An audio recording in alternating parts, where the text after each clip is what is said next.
Assalamualaikum warahmatullahi wabarakatuh. Halo teman-teman, perkenalkan nama saya Dedang Lesmana dari kelas 11 TJKT 2. Oke, di sini kita akan membahas tentang organisasi Pergerakan Nasional Budi Utomo. Oke, tanpa berlama-lama, mari kita lanjut ke pembahasannya.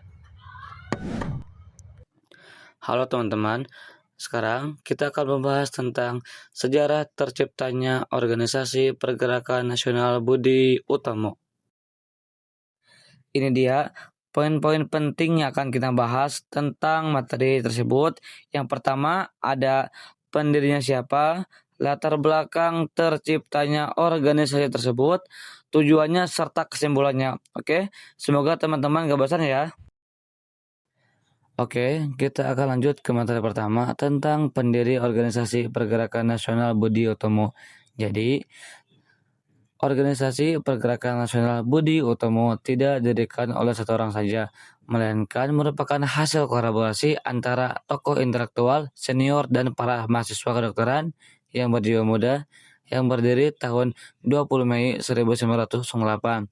Nah, sekarang kita tidak tahu ya. Jadi pendirinya itu bukan satu orang saja, melainkan hasil kolaborasi antara mahasiswa kedokteran. Kita akan lanjut ke materi yang kedua. Oke, mari kita lanjut ke materi yang kedua, masih sama tentang pendiri Organisasi Pergerakan Nasional Budi Utomo. Nah, lanjut. Berikut adalah rincian para tokoh kunci di balik berdirinya Budi Utomo.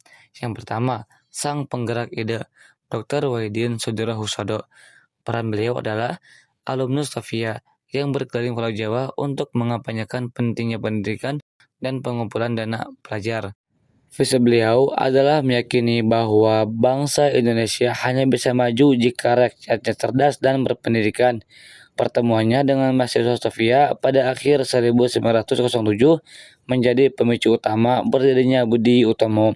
Nah, sekarang kita tahu ya bahwa sang penggerak ide atau yang mencetuskan gagasan Budi Utomo adalah Dr. Wahidin Sudirohusodo, dan pertemuan beliau bersama mahasiswa Sofia pada akhir 1907.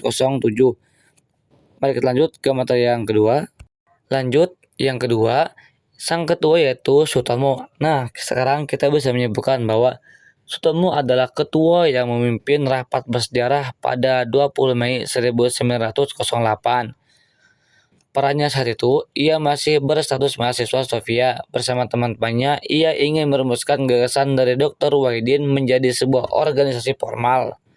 Visi dia, ia menginginkan wadah yang bisa mempersatukan kaum terpelajar untuk memajukan nusa dan bangsa secara modern. Nah, jadi kita bisa tahu ya, jadi Sutomo itu ingin membentuk sebuah organisasi formal dari gagasan Dr. Wahidin dan ingin mempersatukan kaum terpelajar untuk memajukan nusa dan bangsa. Mari kita lanjut ke materi selanjutnya. Mari kita lanjut. Yang ketiga adalah tokoh-tokoh pendiri lainnya yaitu mahasiswa Sofia. Sutomo tidak sendiri, melainkan dibantu oleh rekan-rekan mahasiswanya yang memiliki visi serupa, antara lain Suraji Tirtonegoro, yaitu orang yang menyarankan nama Budi Utomo kepada Sutomo. Yang kedua ada Gunawan Mangunkusumo, sekretaris pertama yang dikenal sangat vokal dan cerdas. Yang ketiga, Gondo Suwarno, bendahara organisasi yang juga aktif dalam diskusi-diskusi awal. Anggota lainnya termasuk Suwarno, Muhammad Soleh, Sulaiman, dan Raden Mas Gembrek. Oke, di sini kita bisa menyebutkan bahwa banyak sekali ya mahasiswa Sofia yang berperan penting dalam berdirinya organisasi Budi Utomo. Mari kita lanjut lagi. Lanjut ke materi yang berikutnya yaitu tentang latar belakang terciptanya Organisasi Pergerakan Nasional Budi Utomo. Latar belakang terciptanya organisasi ini dapat dijelaskan dalam beberapa faktor kunci. Yang pertama, keprihatinan Dr. Wahidin Sudirohusodo. Beliau merasa sedih karena melihat rakyat pribumi yang tertinggal karena kurangnya akses pendidikan. Kemudian beliau berkeliling Pulau Jawa untuk menggalang dana guna membantu pemuda berpotensi yang kekurangan biaya sekolah. Jadi, salah satu latar belakangnya adalah Dr. Wahidin Sudirosodo khawatir atau sedih melihat rakyat pribumi yang tertinggal dalam akses pendidikan. Oke, mari kita lanjut. Yang kedua, peran mahasiswa Sofia. Gagasan Dr. Wahidin tersebut disambut hangat oleh para mahasiswa sekolah dokter di Jakarta atau Sofia, terutama Sutomo dan rekan-rekannya. Mereka menyadari bahwa perjuangan fisik melawan penjajah sering kali gagal, sehingga diperlukan perjuangan baru melalui organisasi dan pendidikan. Lanjut ke yang ketiga. Yang ketiga, dampak politik etis. Kebijakan politik etis dari pemerintah Belanda yang membuka akses pendidikan bagi kaum terpelajar meski sangat terbatas. Jadi, pribumi boleh melakukan pendidikan tapi sangat terbatas ataupun sedikit, menciptakan golongan baru yaitu golongan terpelajar atau intelektual yang mulai berpikir secara modern. Lanjut ke materi selanjutnya yaitu tujuan organisasi Pergerakan Nasional Budi Utomo. Tujuan dan cita-cita Budi Utomo secara rinci dapat dikategorikan menjadi beberapa poin berikut. Yang pertama, kemajuan yang selaras. Tujuan utama yang tertuang dalam anggaran dasarnya adalah mengusahakan kemajuan yang selaras bagi nusa dan bangsa. Fokusnya saat itu adalah penduduk Jawa dan Madura. Mereka ingin menciptakan keseimbangan antara kemajuan zaman Barat dengan identitas budaya lokal atau Timur. Yang kedua, pendidikan dan beasiswa. Ini adalah jiwa dari Budi Utomo. Mereka bercita-cita agar anak-anak pribumi yang cerdas namun miskin tetap bisa bersekolah. Mereka memperjuangkan yang pertama, pemberian beasiswa bagi pelajar pribumi. Yang kedua, peningkatan jumlah sekolah dasar bagi rakyat. Yang ketiga, penyebaran ilmu pengetahuan agar bangsa tidak lagi mudah dibodohi. Yang ketiga, kebudayaan dan martabat bangsa. Cita-cita mereka adalah mengangkat kembali derajat bangsa melalui kebudayaan. Mereka mempromosikan seni, sastra, dan adat istiadat yang dianggap luhur sebagai pondasi jati diri bangsa sebelum mengadopsi kemajuan teknologi dari luar. Yang keempat atau yang terakhir, sebenarnya masih banyak ya tujuan organisasi ini, namun kita bentuk dalam ringkas saja ya.